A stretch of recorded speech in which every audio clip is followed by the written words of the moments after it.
بسم اللہ الرحمن الرحیم نحمدہ ونصلی علی رسولہ الکریم۔ میرے سامنے تفسیر آسان بیان القرآن اور اس کے ساتھ ہی تفسیر عثمانی ہے، جلد نمبر 1، ترجمہ قرآن پاک شیخ الہند حضرت مولانا محمود حسن صاحب رحمۃ اللہ علیہ، خلاصہ تفسیر حضرت حکیم الامت مجدد ملت حضرت مولانا شاہ اشرف علی تھانوی صاحب رحمۃ اللہ علیہ، اور فوائد تفسیر شیخ الاسلام علامہ شبیر احمد عثمانی صاحب رحمۃ اللہ علیہ، اور اس کی تفصیل اور ترتیب کی حضرت مولانا عمر انور بدخشانی دامت برکاتہم، جو استاد ہیں جامعہ العلوم اسلامی علامہ بندوری ٹاؤن۔ یہ جو ابھی غزوہ تبوک کے اندر بات ہوئی تھی ابھی نماز سے پہلے کہ سواری نہیں تھی تو صحابہ روتے ہوئے واپس چلے گئے کہ ان کی سواری کا انتظام نہیں تھا، دور دراز کا سفر تھا، ایک ایک اونٹ پر کہیں 2 کہیں 3 باری باری۔ تو جب نماز اذان ہو گئی اٹھے جب نماز کے لیے تو مولوی فرحان نے کہا ابا وہ سورہ توبہ میں اس کا ذکر بھی ہے سواری نہ ملنے پر اور صحابہ رضوان اللہ علیہ مجمعین کے رونے کا۔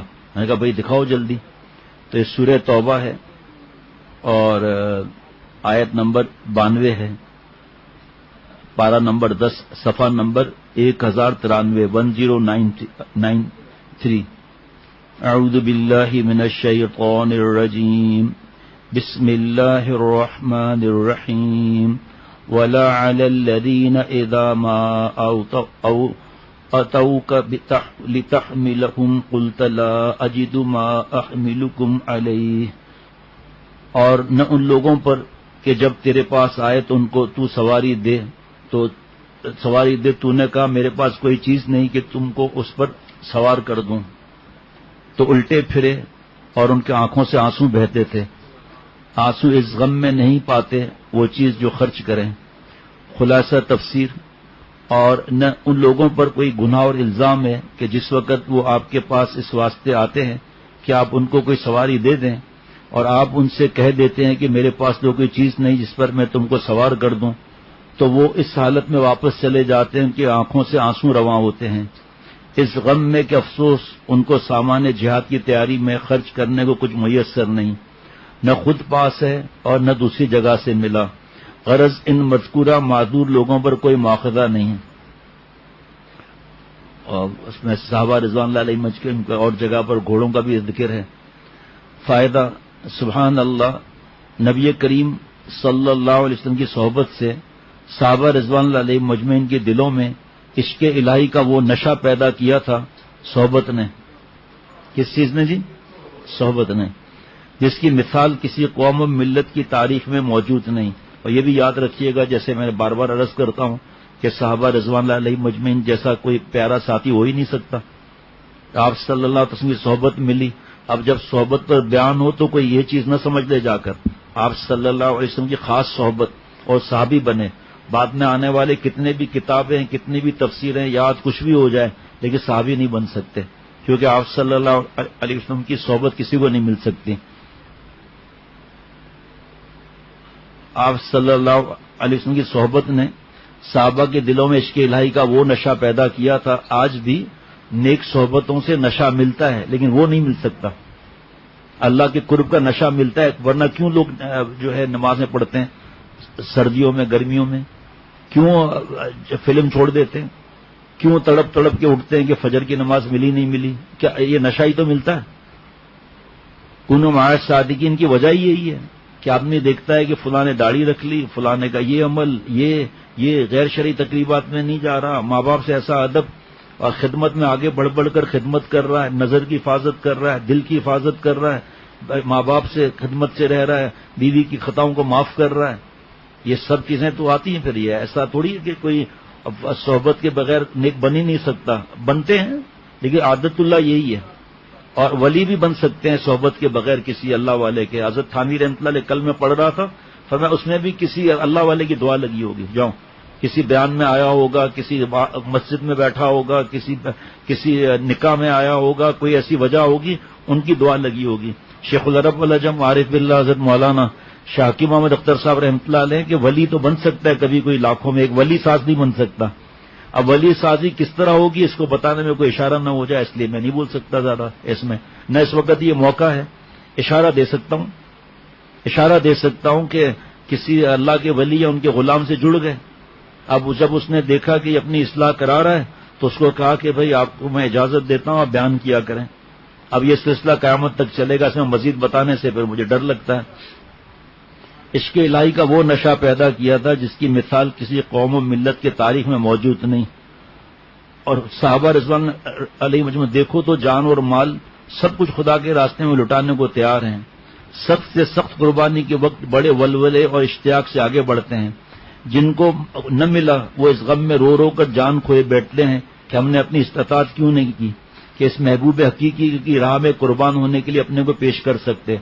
حدیث میں ہے کہ آپ صلی اللہ علیہ وسلم نے مجاہدین کو خطاب کر کے فرمایا، تم مدینے میں ایک ایسی قوم کو اپنے پیچھے چھوڑ آئے ہو جو ہر قدم پر تمہارے اجر میں شریک ہے، نیت کی وجہ سے۔ کاش ہمارے پاس ہوتا تو ہم بھی پہنچ جاتے ہیں۔ واہ واہ واہ، تم پیچھے ایسی ایک قوم کو اپنے پیچھے چھوڑ آئے ہو جو ہر قدم پر تمہارے اجر میں شریک ہے۔ تم جو قدم خدا کے راستے میں اٹھاتے ہو، یا کوئی جنگل طے کرتے ہو یا کسی پگڈنڈی پر چلتے ہو، وہ قوم برابر ہر موقع پر تمہارے ساتھ ساتھ ہے۔ یہ وہ لوگ ہیں جنہیں واقعی مجبوریوں نے تمہارے ہمراہ چلنے سے روکا۔ واہ،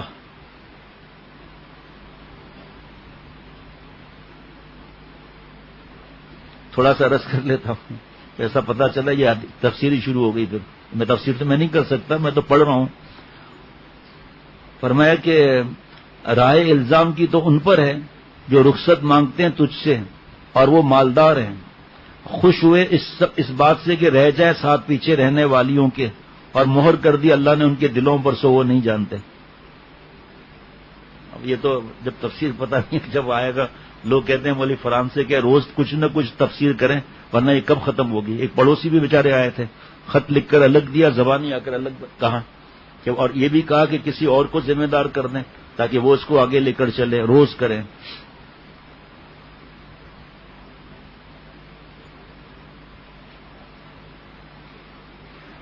صرف اب باقی ایسا آگے چلتا ہے کہ جو کچھ صحابہ پیچھے پھر پیدل بھی چلے، صرف 10 افراد ایسے تھے جو کسی عذر کے بغیر پیچھے رہ گئے اور بعد میں پابر عقاب نہ ہو سکے، بغیر کسی عذر کے پیچھے رہ گئے۔ ان میں حضرت ابو لبابہ بن عبد المنذر، مرارہ بن ربی، ہلال بن امیہ اور کعب بن مالک رضی اللہ عنہم کے نام نمایاں ہیں۔ اس کٹھن، اب سنیے آگے کیا کیا باتیں آتی ہیں۔ اس کٹھن سفر میں نبی اکرم صلی اللہ علیہ وسلم کا گزر وادی حجر سے ہوا، جہاں قوم ثمود کے کھنڈرات تھے۔ ہزاروں برس پہلے یہاں حضرت صالح علیہ السلام نے توحید کی صدا بلند کی تھی، اور قوم نے ان کی دعوت کا انکار کر کے عذاب خداوندی کی حق جو ہے وہ عذاب خداوندی کی راہ اپنے لیے ہموار کی۔ اللہ کی طرف سے مسلط کردہ زلزلے اور کڑک نے ان کا نام و نشان تک مٹا دیا۔ ہاں، پہاڑوں میں تراشے ہوئے ان کے مکانات اور کھنڈر زبان حال سے ان کی داستان عبرت سنا رہے ہیں۔ مجھے نہیں معلوم یہ قوم ہے یا کیا ہے، لیکن پہاڑ میں جو گئے انہوں نے بتایا کہ اندر ہاتھوں سے کاٹ کاٹ کر انہوں نے غار بنائے، ہاتھوں سے کاٹ کر جو میز کرسی بنائے وہ اب تک موجود ہے پہاڑ کے، اتنے طاقت تھی کہ ہاتھوں سے کاٹا ہے انہوں نے۔ حضور اکرم صلی اللہ علیہ وسلم کو خدشہ ہوا کہ کہیں مسلمان اس تباہ شدہ قوم کی عمارت کا جائزہ لینے نہ رک جائیں اور اس تفریح اور تماشا بنا کر اصل تاثر یعنی عبرت اور خوف خداوندی کو فراموش نہ کر دیں، اور اس بے حسی کے پاداش میں خود بھی اللہ کے عذاب کے حقدار نہ بن جائیں۔ اس لیے آپ صلی اللہ علیہ وسلم نے یہاں سے گزرتے ہوئے اپنے چہرے مبارک کو کپڑے سے ڈھانک لیا تاکہ کھنڈروں کے بھیانک منظر پر نگاہ بھی نہ پڑنے پائے، اور آپ صلی اللہ علیہ وسلم نے سواری کی رفتار بھی بڑھا دی۔ ساتھ ہی صحابہ رضوان اللہ علیہ مجمعین کو تاکید کی، ان ظالم لوگوں کی آبادی سے گزرتے ہوئے تمہیں اس ڈر سے رونا چاہیے کہ کہیں وہ عذاب تم پر نازل نہ ہو جائے۔ قوم ثمود کے کنویں سے گزر ہوا تو مسلمان وہاں سے پانی بھرنے لگے۔ آپ صلی اللہ تعالی علیہ وسلم نے فرمایا اس پانی کو مت پینا، نہیں اس سے وضو کرنا۔ حساس اور لطیف مزاج انسان کو عذاب زدہ مقام پر ہزاروں سال بعد بھی ایک وحشت برستی محسوس ہوتی ہے، اور حضور صلی اللہ علیہ وسلم سے بڑھ کر ایسے اثرات کا احساس کس کو ہو سکتا تھا؟ اس لیے آپ نے اس پانی کو استعمال کرنا بھی مناسب نہ سمجھا کہ کہیں عذاب کی نوست اس میں بھی سرایت نہ کر گئی ہو۔ اور آپ کو بتا چکا کہ حضرت والا نے فرمایا تھا کہ جیسے ویڈیو شاپ ہے یا شیطان ہاؤس، سینما ہاؤس ہے، وہاں سے استغفار کرتے ہوئے جلدی سے گزر جانا چاہیے کہ وہاں پر لعنتی کام ہو رہے ہیں اور اللہ کی لعنت برس رہی ہے۔ آپ صلی اللہ علیہ وسلم نے رکنے بھی نہیں دیا۔ آخر یہ سفر مکمل ہوا اور مسلمان شام کی سرحدوں پر تبوک نامی چشمے تک پہنچ گئے۔ حضور صلی اللہ تعالی علیہ وسلم نے اس چشمے کا پانی استعمال کرنے سے پیشگی منع کر دیا تھا، مگر دو افراد کو خیال نہ رہا اور پہلے پہنچ کر حکم کی خلاف ورزی کر دی۔ جب اسلامی لشکر وہاں پہنچا تو چشمے میں برائے نام پانی تھا۔ آپ صلی اللہ علیہ وسلم نے خلاف ورزی کرنے والے دونوں مجاہدین کو سمجھایا، اس کے بعد پانی میں چہرہ عطر اور دستے مبارک دھوئے۔ دیکھتے ہی دیکھتے چشمے میں پانی ٹھاٹھے مارنے لگا۔ اگرچہ یہاں ارد گرد عرب نصرانی قبائل آباد تھے، مگر مطلع بالکل صاف تھا۔ رومی لشکر کا دور دور تک پتہ نہیں تھا۔ ایسا معلوم ہوتا تھا کہ نبی اکرم صلی اللہ علیہ وسلم کی بنفس نفیس لشکر کشی نے ان پر رعب طاری کر دیا ہے اور وہ مدینے پر چڑھائی کا ارادہ ترک کر چکے ہیں۔ حضور صلی اللہ علیہ وسلم نے تبوک کے سرحدی مقام پر پورے 20 دن قیام فرمایا۔ اس دوران کیسر کی طرف سے کسی قسم کی جوابی کارروائی یا عسکری نقل و حرکت کی کوئی سنگن نہ ملی۔ ایسا معلوم ہوتا تھا جیسے رومی مسلمانوں سے مروب ہو کر حملے کے خیال سے باز آ گئے ہوں۔ اس اور صورتحال سے خود عرب نصرانی سرداروں کا رومی بادشاہ پر اعتماد ختم ہو گیا اور ان سب میں سب سے پہلے اعلیٰ کے حاکم یوحنا نے حاضر ہو کر ریاست مدینہ کی تابع داری قبول کی۔ پھر جربہ اور ادرح کے عمائد نے بھی آ کر سر تسلیم خم کر دیا۔ ان سب نے جزیہ دینے کی حامی بھر لی۔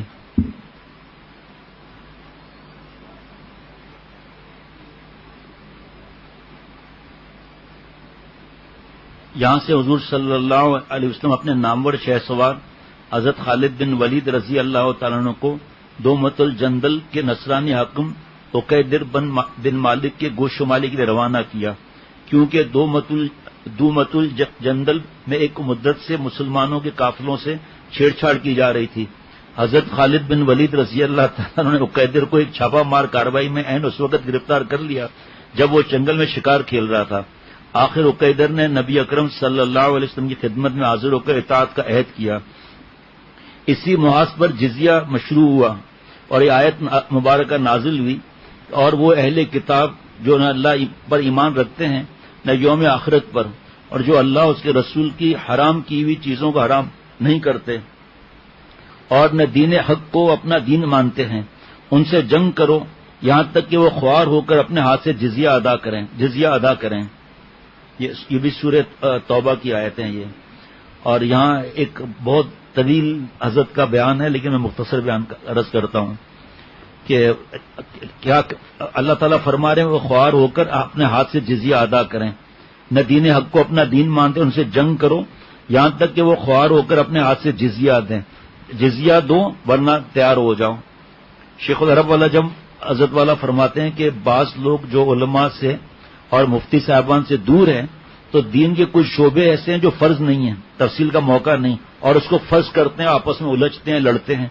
فرمایا ان کے لیے بہت سی نصیحتیں ہیں، لیکن یہی نصیحت کافی ہے کہ ایک طرف تو جو زکوٰۃ نہیں دے رہے اور اس پر لشکر کشی کی جا رہی ہے جو فرض ہے، اور دوسری طرف جو بالکل ان بیچارے سادے لوگوں کو کہ یہ فرض ہے، یہ تو ایسا ہو سکتا ہے کہ فرض کے لیے نبی صلی اللہ علیہ وسلم جزیہ لے کر ان کو چھوڑ دیں؟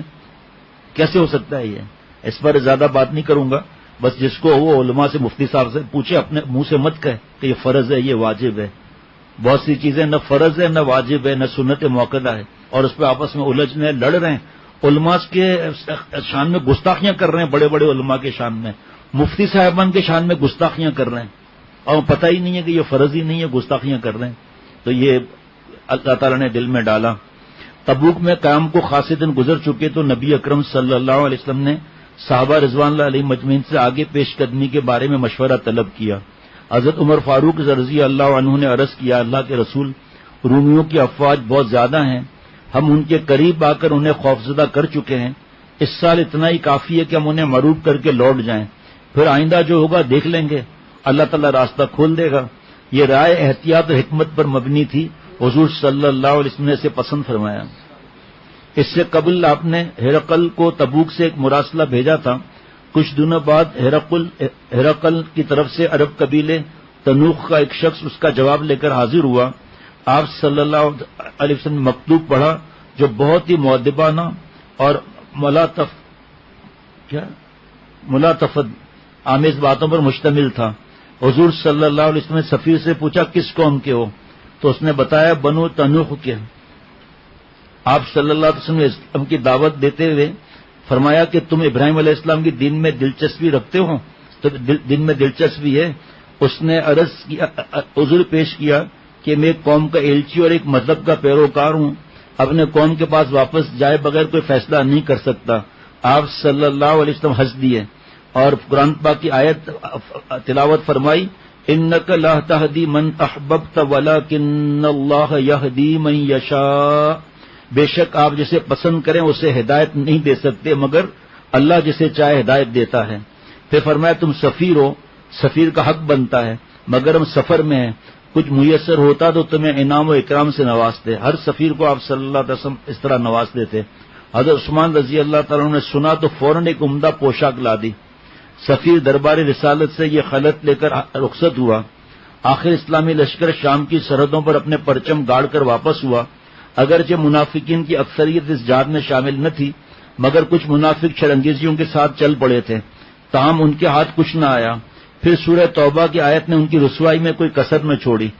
عجیب و غریب اس تفسیر ہے اس کی۔ اس سورہ کی متعدد آیات میں ان کی مکاریوں، سازشوں اور سرانگیزیوں کو کھول کھول کر بیان کر دیا گیا۔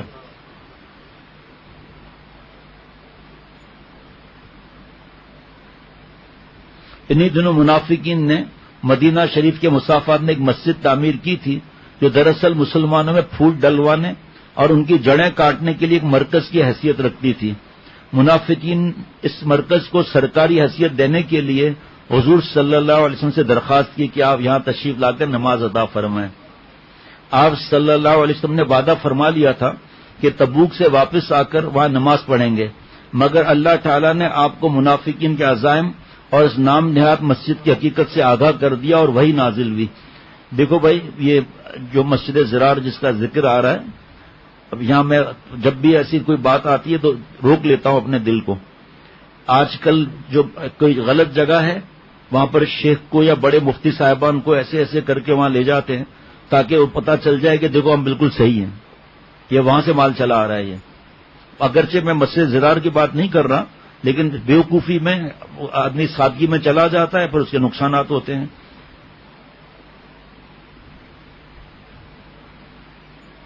اور کچھ لوگ وہی کیا نازل ہوئی کہ اور کچھ لوگ ایسے ہیں جنہوں نے ایک مسجد جیسی شکل اس کام کے لیے بنائی ہے کہ مسلمانوں کو نقصان پہنچائیں، کافرانہ باتیں کریں، مسلمانوں میں پھوٹ ڈالیں، وہی کے ذریعے اعلان ہو رہا ہے، اور اس شخص کو ایک اڈا فراہم کریں جس کے اللہ اور اس کے رسول سے جنگ ہے، اور یہ قسمیں ضرور کھا لیں گے کہ بھلائی کے سوا ہماری کوئی اور نیت نہیں، لیکن اللہ اس بات کی گواہی دیتا ہے کہ وہ قطعی جھوٹے ہیں۔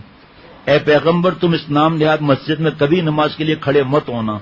یوں اللہ نے اس مسجد کو مسجد زرار قرار دے کر اس کی حقیقت کھول دی۔ چنانچہ حضور صلی اللہ علیہ وسلم نے تبوک سے واپسی پر صحابہ کو بھیج کر اس نام نہاد مسجد کو نظر آتش کر دیا، کیونکہ مسجد تھی نہیں۔ ماہ رمضان میں حضور صلی اللہ علیہ وسلم تبوک سے مدینہ منورہ واپس تشریف لائے۔ ادھر آپ کی صاحبزادی ام کلثوم رضی اللہ عنہا کا انتقال ہو گیا۔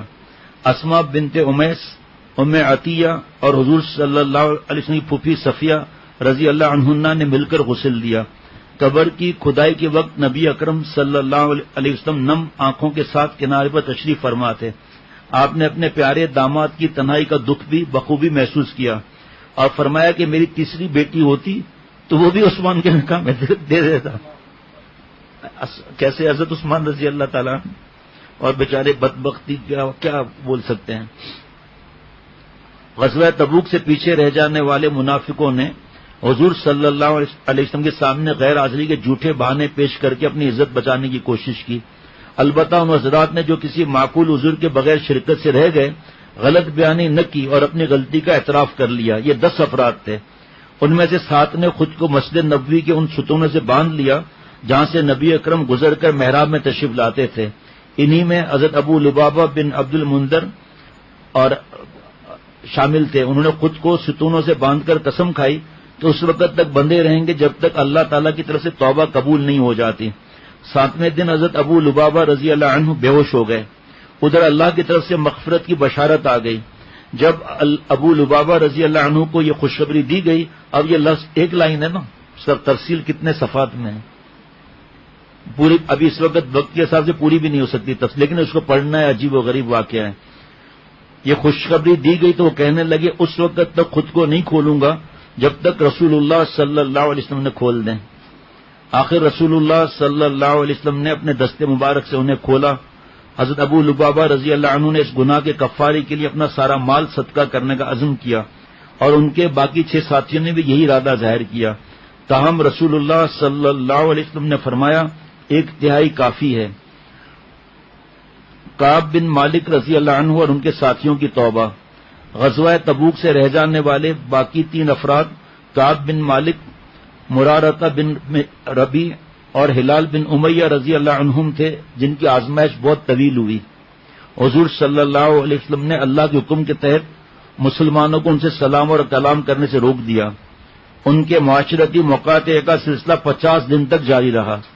ان تینوں حضرات میں سے مرارہ بن ربی اور ہلال بن امیہ رضی اللہ عنہما تو رنج و غم اور گریہ وزاری کے سبب گھروں میں بند ہو کر رہ گئے، جبکہ کعب رضی اللہ عنہ جو نہایت مضبوط دل گردے کے آدمی تھے، مسجد نبوی اور بازاروں میں آتے جاتے رہتے تھے، تاہم کوئی مسلمان ان سے سلام و کلام نہیں کرتا تھا۔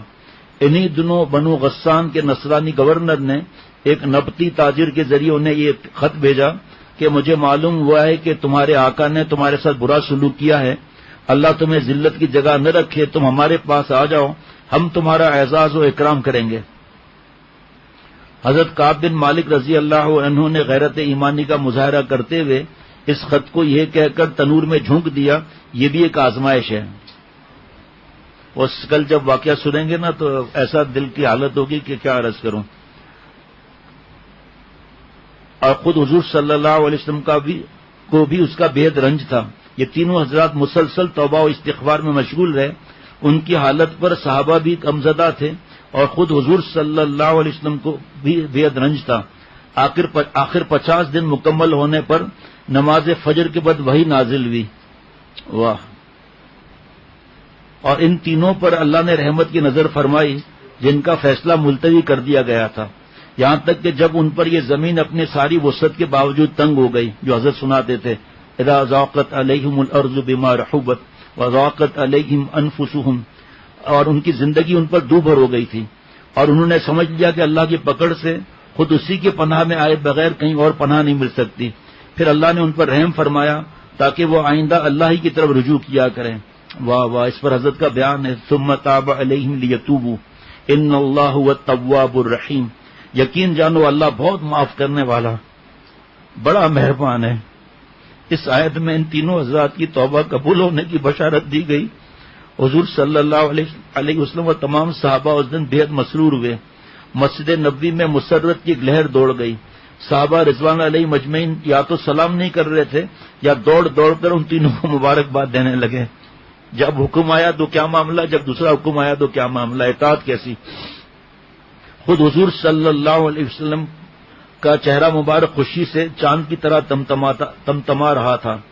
حضرت کعب بن مالک رضی اللہ عنہ رسول اللہ صلی اللہ تعالی علیہ وسلم کے قدموں مبارک میں بیٹھ گئے اور عرض کیا، یا رسول اللہ، توبہ کی قبولیت کیا آپ کی طرف سے ہے یا اللہ کی طرف سے؟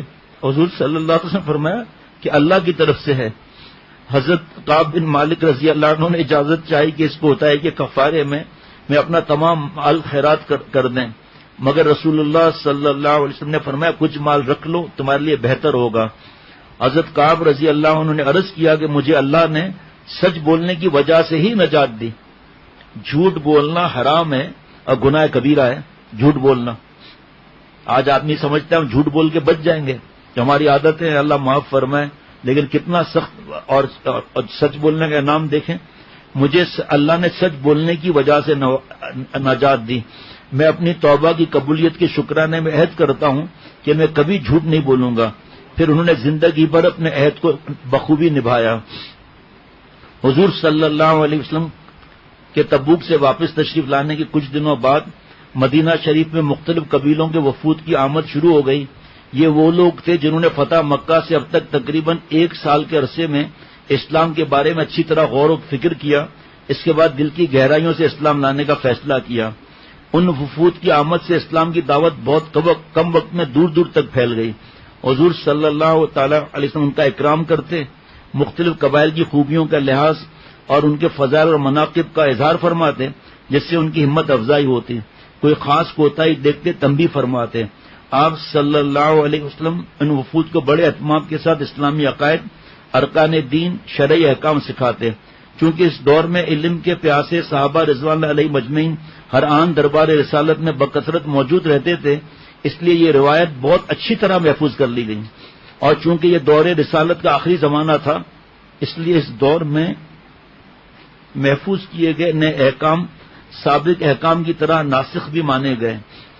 فتح مکہ اور غزوہ حنین کے بعد حضور صلی اللہ علیہ وسلم نے طائف کا محاصرہ کیا تھا، مگر شہر والوں کی تیر اندازی سے پریشان ہو کر صحابہ نے عرض کیا تھا، یا رسول اللہ، بنو ثقیف کے لیے بد دعا فرمائیے کہ ان کے تیر اندازی نے ہمیں جلا ڈالا. مگر رحمت دو عالم صلی اللہ علیہ وسلم نے دعا فرمائی، یا اللہ، ثقیف کو ہدایت فرما. یہ دعا قبول ہوئی. غزوہ تبوک کے بعد سب سے پہلے طائف کا وفد آ کر مشرف و اسلام ہوا. حضور صلی اللہ علیہ وسلم نے عثمان بن ابو العاص رضی اللہ تعالیٰ کو ان کا امیر مقرر کیا. وہ جوان تھے مگر علم و فہم میں بہت نمایاں تھے. طائف کا مشہور بت لات، نامی لات تو پڑی بھی لات، لات تو پڑی بھی لات نا، پورے عرب میں پوجا جاتا تھا. حضور اکرم صلی اللہ علیہ وسلم نے ابو سفیان بن حرب اور مغیرہ بن شعبہ رضی اللہ عنہما کو بھیج کر یہ بت پاش کرا دیا. بنو تمیم کے لوگ حاضر ہو کر مشرف و اسلام ہوئے.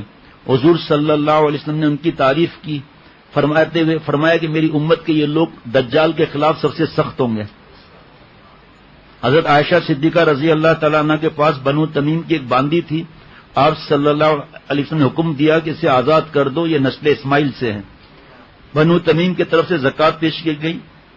فرمایا یہ میرے قوم کی زکوٰۃ ہے.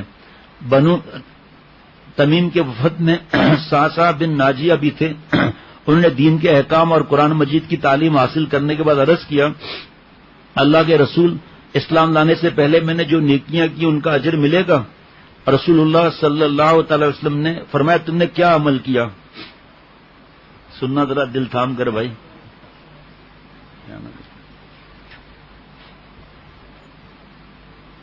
آپ صلی اللہ علیہ وسلم نے فرمایا کہ تم نے کیا عمل کیا تھا؟ اسلام لانے سے پہلے نیک عمل کا اجر ملے گا. سعسع بن ناجیہ رضی اللہ عنہ نے عرض کیا، زمانہ جاہلیت میں ایک بار میری 10 ماہ کی حاملہ 2 اونٹنیاں گم ہو گئیں. میں ایک اونٹ پر سوار ہو کر ان کی تلاش میں نکلا. کھلے صحرا میں ایک مکان دکھائی دیا جس کے باہر ایک بوڑھا کھڑا تھا. میں نے اس سے اپنی اونٹنیوں کا پوچھا تو اس نے کہا ہمیں ملی ہیں اور انہیں بچے جن دیے ہیں اونٹنیوں نے. اس دوران گھر سے کسی عورت کی آواز آئی، ولادت ہو گئی. بوڑھے نے صدا لگائی، اگر لڑکا ہے تو قوم اس میں حصے دار ہے، لڑکی ہے تو اسے دفن کر دیں گے. عورت نے کہا لڑکی ہوئی ہے. میں نے بوڑھے سے پوچھا یہ لڑکی کس کی ہے؟ اس نے کہا میری بیٹی ہے. مفتی نعیم صاحب ایک واقعہ سنا رہے تھے کہ صحابہ رضوان اللہ علیہ مجمعین کا عمل کیا تھا. فرمایا حضرت عمر رضی اللہ عنہ امیر المومنین ہیں اور راتوں کو اٹھ کے گشت کر رہے ہیں، جاسوسی کے لیے نہیں، اس لیے کہ کوئی کس تکلیف میں تو نہیں. تو فرمایا ایک مسافر کو دیکھا کہ وہ مسافر آیا ہوا ہے. ان سے خیریت دریافت کی تو انہوں نے کہا کہ میری بیوی عمل سے بچہ پیدا ہونے کا وقت ہے، اس لیے پریشان ہوں میں. حضرت عمر رضی اللہ عنہ نے گھر تشریف لائے اور اپنی بیوی سے فرمایا اگر جنت کمانی ہے میرے ساتھ چل. یہ تو پتہ نہیں کتنے واقعات ہیں ہدایت کے لیے اور جوش دلانے کے لیے، عمل کرنے کے لیے. ذرا غور سے سننا، بہت ہی غور سے. میں نے بوڑھے سے پوچھا یہ کون کہ سعصع بن ناجیہ کہہ رہے ہیں کہ ایمان لانے سے پہلے جو نیکی کی ہے قبول ہوگی.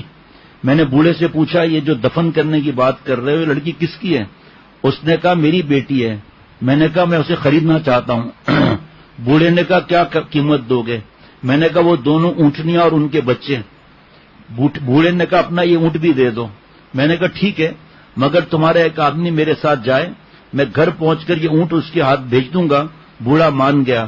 میں نے گھر پہنچ کر اونٹ بھی بھیج دیا اور اسی رات میں سوچنے لگا اس طرح بچیوں کی جان بچانا تو ایسی نیکی ہے جو عربوں میں اس سے پہلے کسی نے نہیں کی.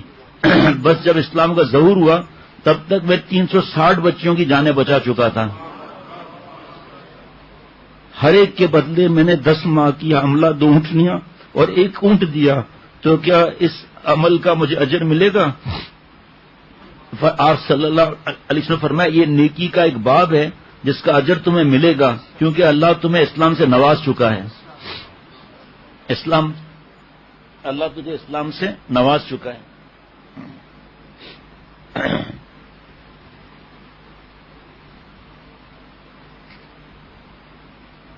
اس وقت اس مضمون پر حضرت کا بہت بڑا بیان ہے, مختصر کروں گا.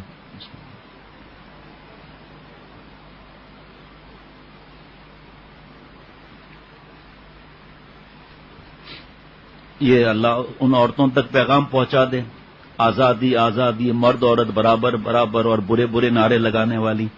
اللہ تعالیٰ کی آپ پر عطا, حضور صلی اللہ علیہ وسلم کی عطا ہے, ورنہ آج نہ ہمارا وجود ہوتا نہ آپ کا وجود ہوتا یہ نعرے لگانے کے لیے. بیٹیوں کو دفن سے ایک آدمی نے 360 بیٹیوں کو بچایا.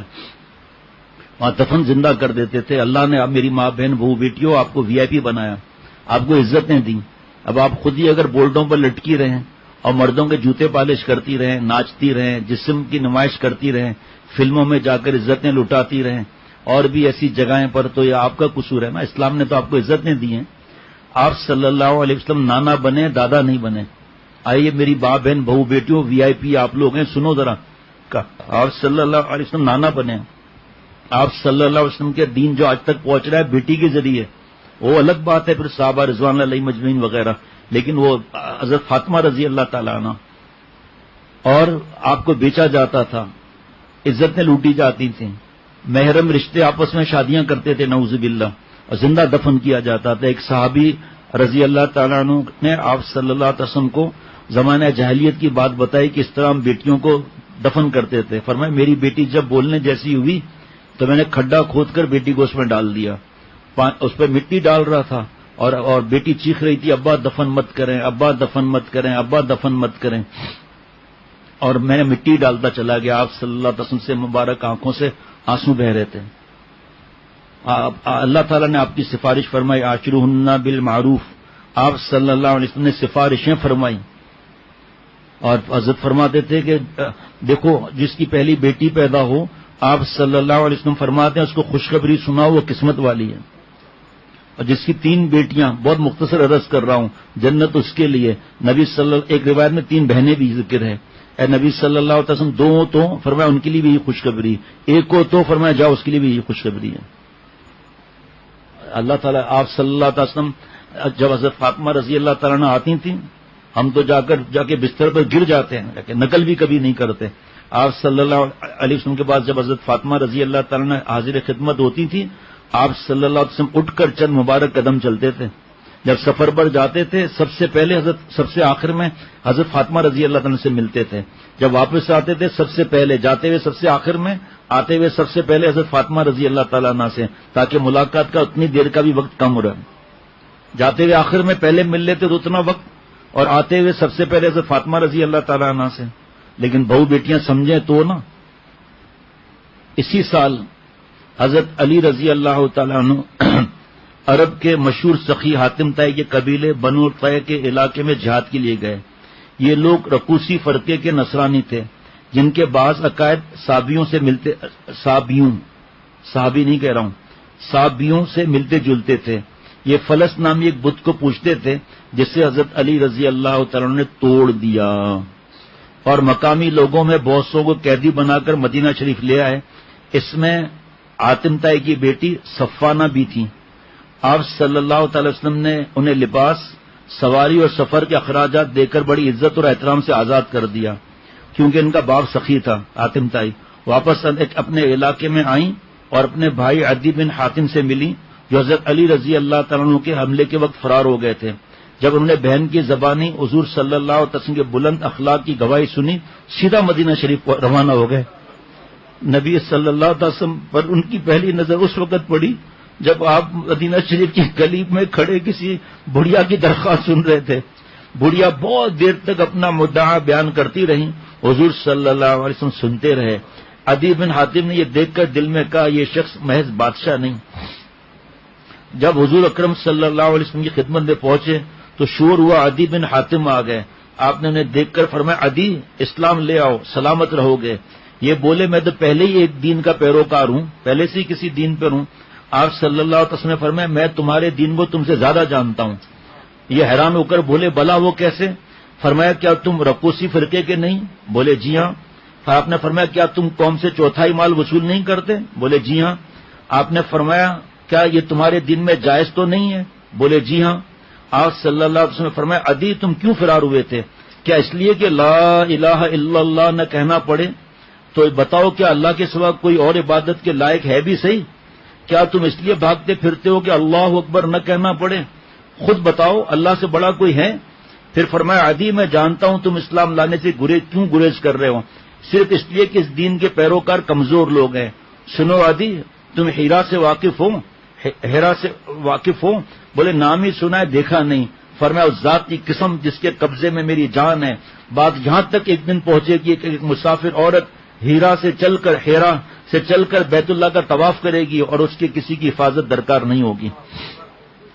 عدی بن حاتم کے دل پر ایسا اثر ہوا کہ فوراً اسلام قبول کر لیا۔ ان کی دعوت سے ان کی قوم بھی سب مسلمان ہو گئی۔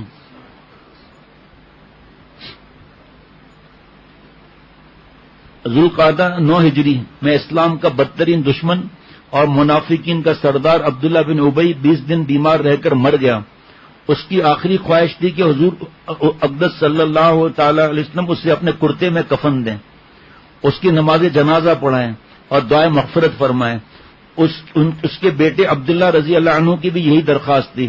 آپ صلی اللہ تعالی وسلم نے بیٹے کی لاج رکھتے ہوئے ایسا ہی کیا، مگر جب تدفین اور دعائے مغفرت سے فارغ ہو گئے تو اللہ تعالیٰ کی طرف سے سورہ توبہ کی آیات نازل ہوئی، جن میں ایسے منافقوں کی نماز جنازہ پڑھانے اور ان کے دعاؤں کے لیے ممانعت کر دی گئی۔ اب اسلام قبول کرنے والے قبائل کے ایک تانتا بن چکا تھا۔ آئے دن کسی نہ کسی قبیلے کا وفد مسجد نبوی میں حاضر خدمت ہوتا اور اسلام قبول کرتا، دین کے احکام سیکھتا۔ اس لیے اس سال کو عام الوفود کہا جاتا ہے۔ بنو اسد، بنو فزارہ، بنو مرہ، بنو کلاب، بنو بکا، بنو کنانا، بنو سلیم، بنو ہلال بن عامر، بنو بکر بن وائل اور ازد جیسے مشہور قبائل اسلام لائے۔ یمن، عمان، بحرین سے قافلے آئے۔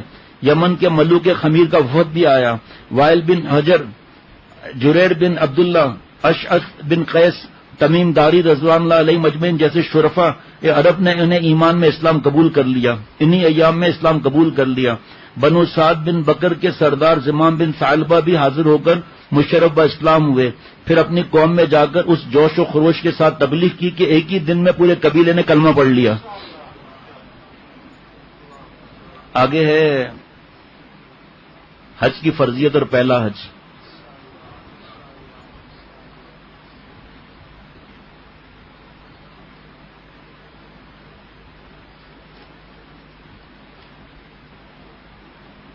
اور اس کے بعد ہے آخری حج 10 ہجری، اور اس کے بعد ہے سفر آخرت۔ میں بس آج کیونکہ آگے پھر تفصیل ہے اس لیے تھوڑا بہت تو سن لیا، باقی حضرت عدی بن حاتم رضی اللہ تعالی عنہ آپ ایمان لے آئے جبکہ لوگ کفر پر قائم رہے، آپ نے حق جان لیا جبکہ انہوں نے جاننے سے انکار کر دیا، آپ نے وفا کی جبکہ انہوں نے بے وفائی کی، آپ آگے بڑھے جبکہ انہوں نے پیٹھ پھیر لی۔ یہ حضرت عمر بن خطاب رضی اللہ تعالیٰ عنہ نے فرمایا۔ ہجرت نبوی کے 9 سال عرب کے بادشاہوں میں سے ایک بادشاہ اپنی شدید نفرت اور حقارت اور مسلسل انکار کے بعد دائرہ اسلام میں داخل ہوئے۔ وہ بادشاہ حضرت عدی رضی اللہ عنہ حاتم طائی کے بیٹے تھے، جن کے والد کی سخاوت اور فیاضی آج تک ضرب المثل ہے، یعنی کسی کے سخی ہونے کی مثال دینا ہو تو کہتے ہیں یہ حاتم طائی کی طرح سخی ہے۔ حضرت نے ایک بات سنائی تھی کہ حاتم طائی کے پاس ایک آدمی آئے، کہا میرے یہاں دعوت ہے، آپ مہربانی کر کے کچھ برتن بڑے دے دیں۔ فرمایا کتنے بڑے برتن دوں، کتنے لوگوں کی دعوت ہے؟ تو انہوں نے کہا اتنے لوگوں کی دعوت ہے۔ کہا ٹھیک ہے، آ کے برتن لے جانا، جب کھانا پکاؤ گے اس میں۔ برتن لینے آئے تو سب کے سب کھانے سے بھرے ہوئے، دیکھا جاؤ لے جاؤ۔ ریاست اور حکمت حضرت عدی بن حاتم طائی رضی اللہ عنہ کو اپنے باپ سے وراثت میں ملی تھی۔ ان کے والد کے موت کے بعد قبیلہ بنی طے کے لوگوں نے ان کو بادشاہ بنا لیا تھا۔ سرداری ختم ہونے کی وجہ سے وہ آ نہیں رہتے۔ حضرت عدی بن حاتم طائی رضی اللہ تعالی عنہ اس کہانی کا آغاز کرتے ہوئے بیان کرتے ہیں، جس وقت میں نے محمد صلی اللہ علیہ وسلم کی نبوت اور ان کی دعوتی سرگرمیوں کا حال سنا، اس وقت عرب کے کسی شخص کو مجھ سے زیادہ ان کے ساتھ نفرت نہ تھی۔ میں اپنے قبیلے والوں میں چوتھائی حصہ لینے والا مشہور تھا، اس لیے کہ میں اپنے قبیلے سے مال غنیمت کا چوتھائی حصہ وصول کیا کرتا تھا۔ آپ صلی اللہ علیہ وسلم نے خبر دے دی تھی نا، جس طرح میرے علاوہ دوسرے سردار اپنے قبائل سے وصول کیا کرتے تھے۔ جب میں نے رسول اللہ صلی اللہ علیہ وسلم کا ذکر سنا تو مجھے سخت ناگوار گزرا۔ قصے کو آگے بڑھاتے ہوئے کہتے ہیں کہ جب رسول اللہ صلی اللہ علیہ وسلم کی قوت اور شوکت میں بہت زیادہ اضافہ ہو گیا اور ان کے لشکر، ان کی جماعتیں عرب کے مشرق سے مغرب تک اسلام پھیلانے کے لیے نکلنے لگی تو میں نے اپنے دل میں خطرہ محسوس کیا۔ میں نے اپنے غلام کو جو اونٹ چرایا کرتا تھا ہدایت کی، میرے سفر کے لیے چند تندرست و توانا سیدھی سادھی اونٹنیاں ہر وقت تیار رکھو اور انہیں میرے قریب باندھ دو، اور جب سنو کہ محمد کا لشکر یا ان کی کوئی جماعت ہمارے علاقے نجد میں داخل ہو گئی تو مجھے اس کی خبر دو۔ ایک دن صبح سویرے غلام نے مجھ سے کہا آقا آپ اپنے علاقے میں محمد صلی اللہ علیہ وسلم کے لشکر کی آمد پر جو کرنے کا ارادہ کرتے ہیں اب کر گزریے۔ میں نے وجہ پوچھی کیوں؟ تجھے تیری ماں گم کرے؟ تو اس نے کہا میں نے جھنڈے اس علاقے میں حرکت کرتے ہوئے دیکھے ہیں، ان کے متعلق دریافت کیا تو معلوم ہے یہ محمد صلی اللہ علیہ وسلم کا لشکر ہے۔ میں نے غلام سے کہا جن اونٹنیوں کو تیار رکھنے کا میں نے حکم دیا تھا انہیں فوراً میرے پاس لے آؤں۔ پھر میں اسی وقت اٹھ کھڑا ہوا اور اپنے اہل و عیال کو اپنے پیارے وطن چھوڑ کر کوچ کرنے کا حکم دے دیا۔ تیز رفتاری کے ساتھ سرزمین شام کی طرف روانہ ہو گیا تاکہ اپنے مذہب نصارہ کے پاس پہنچ کر وہاں قیام کروں، اپنے ہم مذہب نصارہ۔ میں جلدی میں اپنے گھر کی تمام افراد کو جمع نہ کر سکا۔ جب خطرے کی حدود سے نکل کر جائزہ لیا تو معلوم ہوا کہ میں اپنی بہن کو قبیلہ طے کے باقی افراد کے ساتھ اپنے وطن نجد ہی میں چھوڑ آیا ہوں۔ اب میرے لیے اس کے پاس پلٹ کر جانے کی کوئی گنجائش نہ تھی، مجبوراً انہیں چھوڑ کر اہل خانہ کے ساتھ شام چلا گیا۔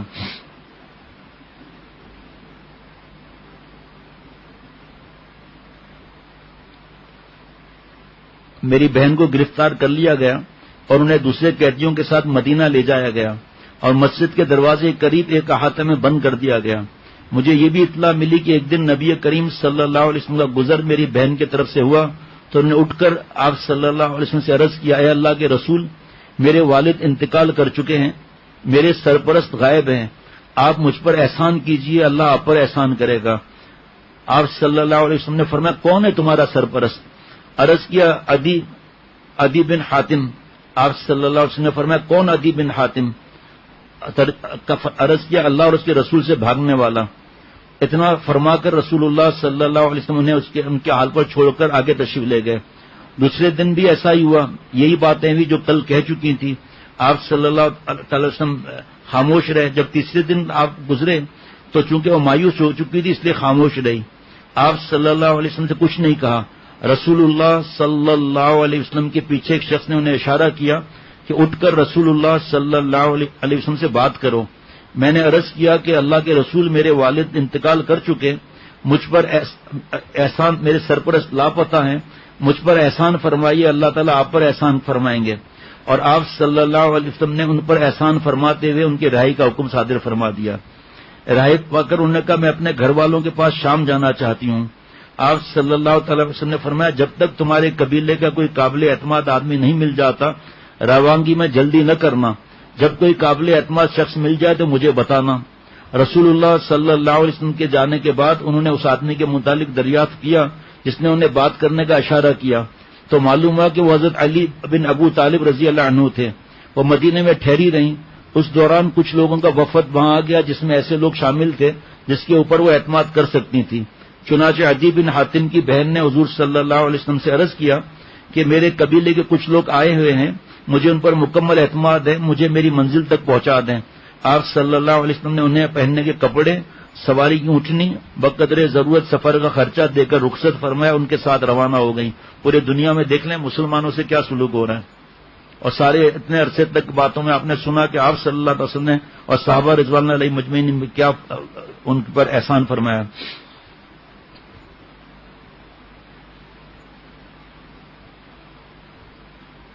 عدی بن حاتم کہتے ہیں کہ پھر میں نے سفر کی تیاری کی، بہن کی باتیں سن کر میں بتا چکا ہوں، آج تو یہیں پر اختتام ہوگا انشاءاللہ تعالی۔ رسول اللہ صلی اللہ علیہ وسلم کی خدمت میں مدینہ پہنچا۔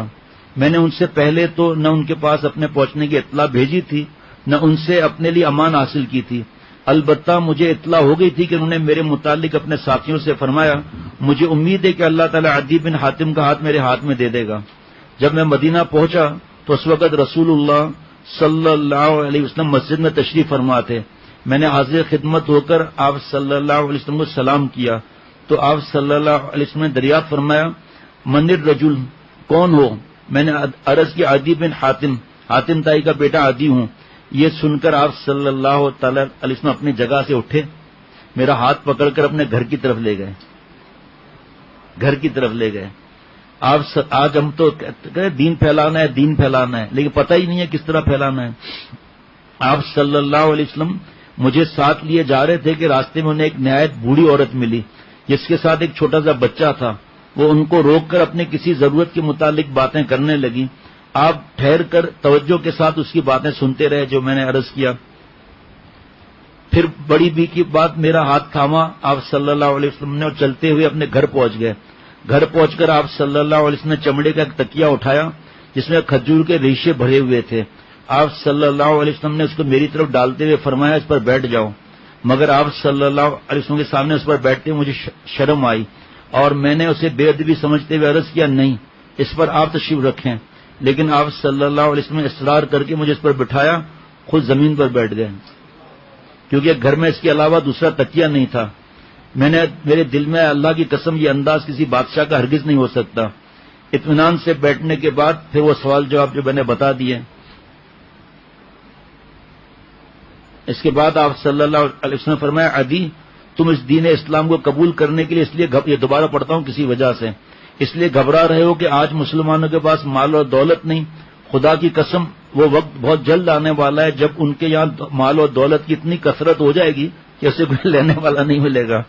یا شاید تم اس دین میں داخل ہونا اس لیے ناپسند کرتے ہو کہ آج مسلمانوں کی تعداد کم اور ان کے دشمنوں کی تعداد زیادہ ہے، لیکن خدا کی قسم تم جلدی سنو گے کہ ایک عورت اکیلی اپنے اونٹ پر سوار ہو کر حج بیت اللہ کے لیے قادسیہ سے نکلے گی اور دوران سفر اسے اللہ تعالیٰ کے سوا کسی کا ڈر محسوس نہیں ہوگا۔ یا شاید اس دین کو قبول کرنا تمہیں اس لیے گوارا نہیں کہ تم دیکھ رہے ہو آج حکومت اور بادشاہی دوسروں کے ہاتھ میں ہے اور مسلمان اس سے محروم رہیں گے۔ خدا کی قسم تم جلدی سنو گے کہ ان کے کسرا ایران کے خزانے ان کے قبضے میں آئیں گے، سفید محلات مسلمانوں کے ہاتھ فتح ہوں گے۔ میں نے حیرت سے پوچھا، کیا کسرا کے خزانے؟ آپ صلی اللہ علیہ وسلم نے یقین کے ساتھ ہاں، کسرا کے خزانے۔ اس وقت کلمہ شہادت پڑھ کر میں دائرہ اسلام میں داخل ہو گیا۔ حضرت عدی بن حاتم نے طویل عمر پائی۔ وہ فرماتے ہیں کہ آپ صلی اللہ علیہ وسلم کی 2 پیشن گوئیاں حرف بحرف پوری ہو چکی ہیں، صرف ایک باقی رہ گئی، خدا کی قسم وہ بھی یقیناً پوری ہو کر رہے گی۔ اللہ تعالیٰ ہم سب کو اللہ والا بنائے، عافیت سے رکھے۔ اللہ تعالیٰ کی تیسری پوزیشن گوئی بھی زاہد اور عابد خلیفہ حضرت عبد الرحمن حضرت عمر بن عبد العزیز رحمۃ اللہ علیہ کے دور خلافت میں پوری ہو گئی۔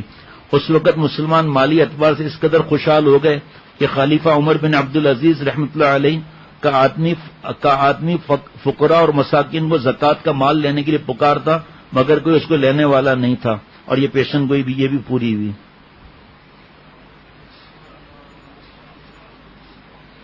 اس میں نصیحت لکھی ہے کہ پوری دنیا میں اسلام کیسے پھیلے گا، کبھی اس سوال پر آپ نے غور کیا؟ اسی طرح اسلام کے دشمنوں کو ہدایت کیسے ملے گی؟ اسلام کے دشمنوں کو اسلام کا دوست کس طرح بنایا جا سکتا ہے، فقیروں اور بادشاہوں دونوں کو اسلام میں داخل کرنے کا کیا راستہ ہے؟ آئیے ان سب باتوں کے جوابات ہم سیرت سے تلاش کرتے ہیں۔ ربنا تقبل منا انک انت السمیع العلیم۔